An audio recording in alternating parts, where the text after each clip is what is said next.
lukewarm with the Democratic policies, especially with New York Democratic policies, because these are uber liberal policies we're seeing. And Kathy Hochul embodies that. Things have only gotten worse under her. So I do think that voters watched this if they were undecided, and they probably made up their minds last night, and it wasn't in Kathy Hochul's favor. Mark has been very vocal about not liking polls this close to elections. He calls it natural tightening that we typically see before elections. And I agree with you, Mark, but Kathy Hochul at one point had a 16-point lead over Lee Zeldin, and now, I mean, it's within the margin of error. All right, if not, they're tied. It's within the margin of error right now. I agree. That's shocking stuff. I'm very bullish on his chances. It just has nothing to do with the debate. All right, let's go to Pennsylvania and see if we can locate a voter whose mind was changed by these debates that nobody watches, according to Mark Halperin. So I was definitely, I'm an independent, by the way. I was definitely leaning towards Fetterman, and I think I have totally changed to the Oz side. Why? I felt that Fetterman just looked like he didn't have command of the facts. I do think his condition, unfortunately, is going to affect his ability to do the job. All right, so obviously we switched races there, but Joe Scarborough, great friend of mine, great friend of Mark's, works over at MSNBC. I'm kidding, I've never met him. Joe Scarborough tweeted out this morning, and I thought this was interesting. John Fetterman's ability to communicate seriously impaired. Pennsylvania voters have to be aware of that. I think it's pretty clear last night, Brianna, just based on that one voter, that John Fetterman is compromised. Yeah, I mean, the voter, he had said, John Fetterman didn't have command of the issues. He didn't have command, unfortunately, I think, of his brain. That's the biggest issue here. And his wife has been pushing him onto the stage time and time again. We've seen her recently call for, apologies to the disability community, essentially equating her husband to someone with a disability, which, again, no problem if someone is disabled and running for Congress, but that needs to be disclosed to voters. And we saw last night, John Fetterman is not willing to disclose whether or not he has any kind of disability that will impede his ability to serve. All right, Rick, I want to go to Michigan now. Tudor Dixon, Gretchen Whitmer. CNN had a poll out a day ago, had the two candidates separated by just about 5 points. Now they are essentially tied. But Tudor Dixon got upset with Gretchen Whitmer, and Tudor Dixon, I believe, has 4 kids. But Gretchen Whitmer claimed that schools were only closed in Michigan for 90 days. Yeah, absolutely. And I think this is are you going to see this clip? Governor, you've been in office for 4 years now. Harry Truman said the buck stops at your desk. You've had 4 years to try to fix education in this state. Why is it not where you would want it to go at least 4 years ago, where you said you wanted to go? We've also had some historic challenges over the last few years, I think, to put it lightly. Mrs. Dixon says that I kept students out longer than any other state. That's just not true. I worked closely with my Republican and Democratic governors, and kids were out for 3 months. Whoa, Rick. Detroit Free Press. Schools in Michigan were closed, the majority of them, for 16 months throughout the entirety of the pandemic. Where's she getting 90 days from? Yeah, well, in fact, she did suspend school for 90 days, but then what she did is give school boards and localities the decision to close schools in lieu of working with them. So I think that she is absolutely to blame for this issue, and that's why it was such a great focus of their debate last night and why it matters to Michigan voters. I think the independents are going to be a huge force in this election. A lot of those are in rural areas, which are typically going to favor Republicans. So I think that gap, that even though as close as it is now, I think it's going to close even more. And I think Tudor Dixon's going to get the edge in this. But the pandemic issues, I think, played a large role in changing the perception of Gretchen Whitmer. Yeah, I agree. And you look at that remote learning, that's what Governor Whitmer is referring to there. Remote learning, clearly, there's a big difference between going to an actual physical classroom and remote learning. And the numbers that we just got when it comes to math and reading, they support that. Mark, we've got 10 seconds. We're actually over time, but we lose you. We don't see you again today. Final thought, Mark. Republican candidates who a lot of Democrats and analysts predicted would self-destruct, like Tudor Dixon, like Carrie Lake, like Dr. Oz, they're performing good enough to win in a national wave, and I think that's one of the big stories down the home stretch. And debates matter. Mark Halperin. No, they don't. Debates matter. Okay, we'll do it again top of the hour. Brianna Lyman, Mark Halperin, Rick Gates, thank you. Christina? Thanks, Rob. Yeah, we're going to keep with that topic of COVID-19. Now the New York Supreme Court is reinstating all employees who were fired for being unvaccinated against the virus. For more, let's bring in former prosecutor, constitutional law attorney, and NEWSMAX contributor Amir Benno. Amir, thanks for coming on this morning. Let's start off with New York City, because they alone fired 1,400 employees for being unvaccinated earlier this year. This ruling now reinstates them, plus they get all of that back pay. Now, was this just a political show for those in positions of politics to say, hey, let's fire them at the height of the pandemic for fear-mongering, but oh, now it's okay for them to come back to work? I don't understand. Okay, well, thanks for having me on. It is this is a monumental decision and a great one. And it's the right decision, and it's not politically driven. I mean, in fact, the judge who issued the decision says throughout the decision that, well, at least indicates that he believes that people should be vaccinated. But on the law, the issue is that Eric Adams, the mayor of New York City, several months after imposing this mandate, decided to create, you might recall, this carve out for performers and artists and musicians, but not for everyday folks who work for the city. And it was really that the judge latched onto and said, why are you creating two separate classes of people who are ordinary citizens and then those who are, sports athletes and entertainers, and you're giving them different standards. And the judge said that there's no way to square that. It's either a mandate for all or a mandate for none.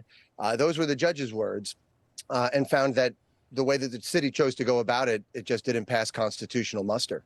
You're right. It absolutely should not be a political decision, but unfortunately, so many of our leaders are turning it into that. You also took a question right out of my mouth, because Mayor Eric Adams did try to reinstate athletes to not have the mandates, but I don't think that a track star or a volleyball player is going to be able to stop the crime that we're seeing throughout the city. The state Supreme Court, though, did decide that being vaccinated does not stop the spread of COVID-19. They also noted some violations of the state's constitution. Can you talk about how these employees' rights were violated? Yeah, and first, you touched on it, which is the judge, in a very powerful statement, said that, while you're right, they treated these athletes and performers one way, the city cast aside, that's the judge's words, our first responders, those individuals who protected us, public safety, firefighters, paramedics, sanitation, all of them were cast aside. And the judge found that to be a travesty, as it is.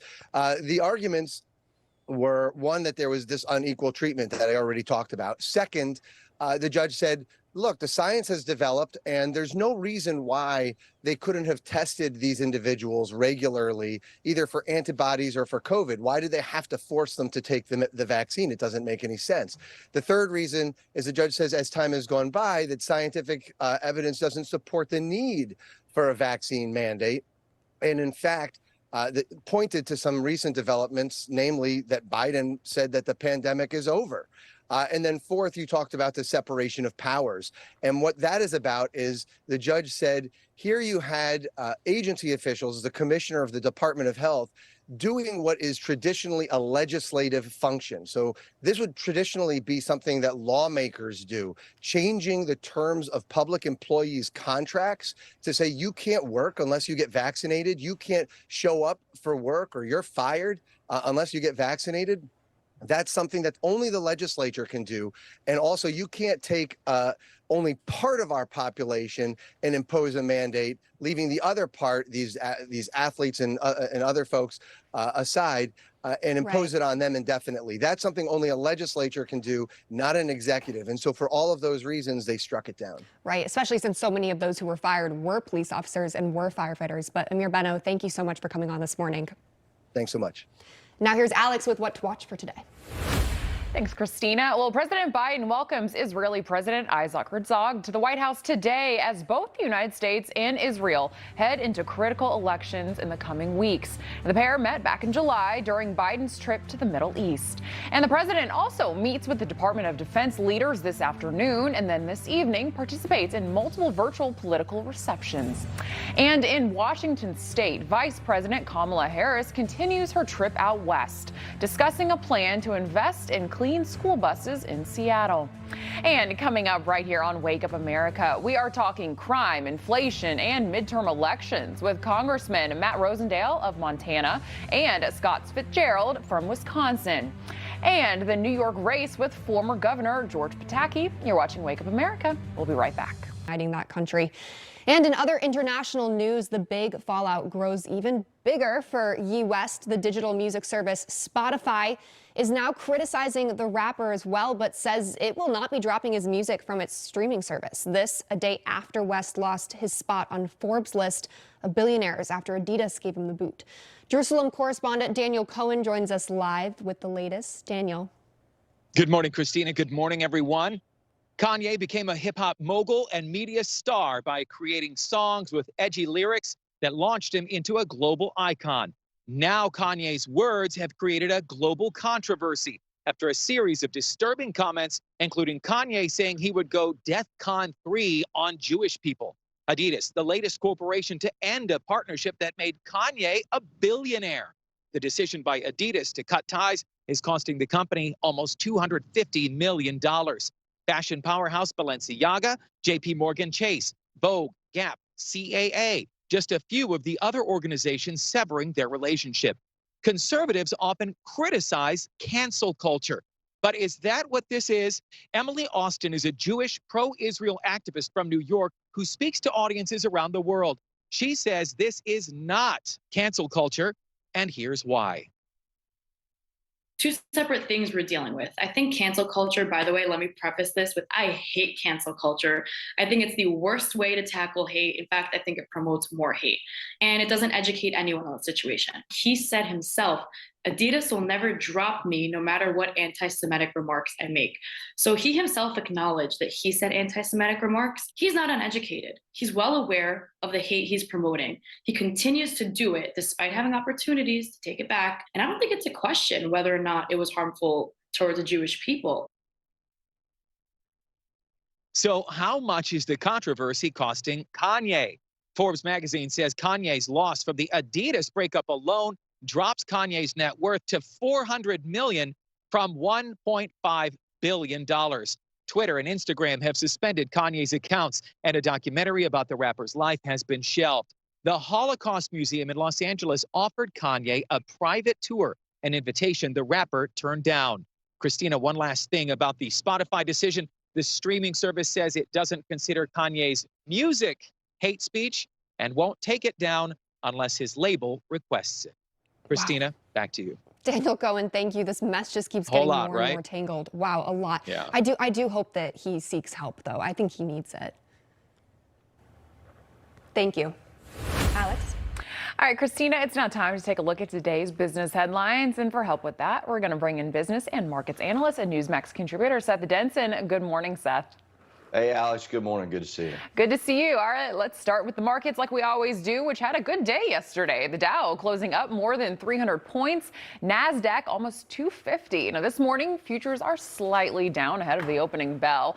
But, Seth, before we touch on all the other topics, I really do actually want to get your thoughts on the Kanye West controversy. So Adidas and Gap have ended their partnership with Ye.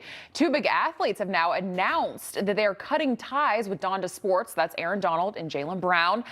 Seth, is this a controversy that Kanye can recover from? Yeah, Alex, I don't see how. I was listening to Daniel's reporting, and specifically the one commentator said this isn't cancel culture, but we live in cancel culture, and this guy should have been canceled a long time ago. If that's the bar for the reasons people do get canceled, Kanye's gone way past that. I mean, you know, this is by far, I think, in my own opinion, this is my opinion, the worst thing he's done. But you go back over the last decade, this guy has done plenty to get canceled. And I don't like cancel culture, but I'd have canceled this guy. So, you know, somehow he's been rough. He's been Teflon. He's come back. We'll see if he does on this one, but this may be the bridge too far. Yeah, this is going to be a little bit of a wait and see as everything just keeps continuing to unfold. All right, let's switch gears a little bit. Big news from Elon Musk and Twitter. Now, Musk has now told debt bankers he plans to close his deal with Twitter on Friday. Now, the 28th was the deadline set. Seth, it's certainly been a rocky road that we've been covering leading up to this. So what are your thoughts on Musk's takeover of Twitter? What do you think he does first? Well, I think he tries to get this sucker profitable, right? So Twitter brings in about $5 billion in revenue, but they lose about $200 million a year. So he has already come out and said, hey, I'm going to cut 75% of the workforce. We'll see if he actually does that, if he can still keep Twitter standing up, losing 75% of the folks. That being said, he's got to find a way to get this thing profitable. Yes, you can buy toys, but you don't spend $40 billion on a toy. You want it to make money, and that's what Elon's best at. That's going to be his focus. How do you do that? You grow the top line and you manage the bottom line more effectively. I think that's how he does it, or what he does. How he does it? Well, we'll just all have to sit back, wait and see. Again, another wait and see. All right, so as Americans have watched their retirement savings take a hit this year, they've also reevaluated what they need to retire comfortably. And like everything else, Seth, that number has gone up. I mean, what advice do you have to everybody right now? Control what you can. Watch cash flow. Look at your time horizon, right? If you're looking at retiring in the next 2 years, you do need to reevaluate. Don't think that that plan you made 2 years ago might be the plan you need in the future. A recent report by Northwestern Mutual shows that most Americans that had planned to retire have increased their timeline of retirement by 2 years. That may be the tough situation we're in now. Things improve, you can always back off. But yeah, you got to look at where you are financially and what you're going to need financially and plan for the worst, but hope for the best. Well, here's a nice little fun one to end on. Now, we always talk about a little side hustle, and now there's a great opportunity out there for your dog. So Seth, tell us more about the Chief Fluff Officer. Well, you know, I don't know about you, Alex, but when I'm on social media, I am always looking for the dogs that are on social. I'm kidding. But so this is a great gig if you've got a dog that has an established social media page. So if you're one of those folks that got your dog a social or Instagram or Twitter or TikTok, you may have the ability to make about $1,000 a month over the next 10 months. That's 10 grand. Just by having your dog play with Yappy's toys. You know, you can do it from home. You don't have to travel. So this is a remote job. But, you know, unfortunately, the Denson household is without a dog right now. Our Dylan went on to the hereafter not long ago, but he'd have been perfect for this. But he didn't have a social media page, so. You know. Oh, Seth, I'm sorry to hear that. Actually, my dog just passed away this week as well. So we're both. But if you do have a dog, you do have social media. This is a very interesting one. I love it. Seth Denson, thank you so much for coming on this morning. Really appreciate it. Thanks, Alex. Up next, a focus on crime in our country, and then later.